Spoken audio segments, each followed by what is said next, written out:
this video contains descriptions of racism and discrimination that may be disturbing for some viewers.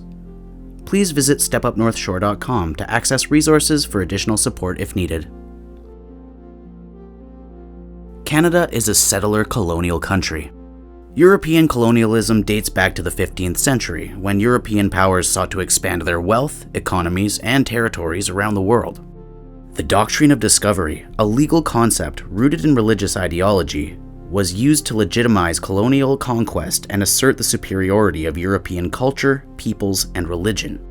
It provided the rationale for European nations to invade and seize non-Christian lands and impose Christianity.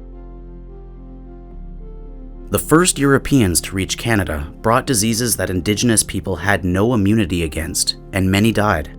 Colonial activity began as early as the 16th century, with France and Britain claiming territories in the name of their kings.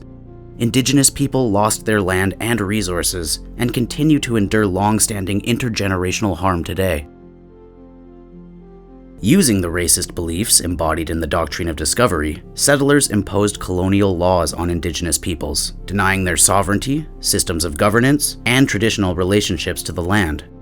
This is evident in oppressive policies such as the Indian Act, the Reserve System, residential schools, and the 60s Scoop.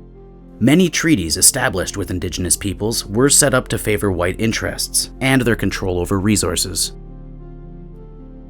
Through reflecting on Canada's history, we can see how colonialism and racism are entwined and reinforce each other. Both are tools that are used to justify, perpetuate, and maintain European colonial power and the dominance of white people over Indigenous sovereignty. Even today, the deeply entrenched dynamic between racism and colonialism continues to govern and shape the relationship between Canada, non-Indigenous Canadians, and Indigenous peoples. This legacy permeates across Canadian laws, institutions, systems, and beliefs, which is evident in the vastly different social, economic, and health outcomes between Indigenous and settler communities. Settler colonialism is not just a phenomenon of the past.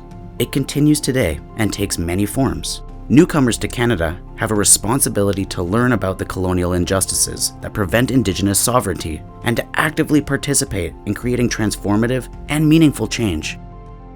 The Truth and Reconciliation Commission of Canada's report, the report on the National Inquiry into Missing and Murdered Indigenous Women, Girls, and Two-Spirit People, as well as the United Nations Declaration on the Rights of Indigenous Peoples, share actions and steps that Canadians need to take to move forward in respectful relationship with Indigenous communities.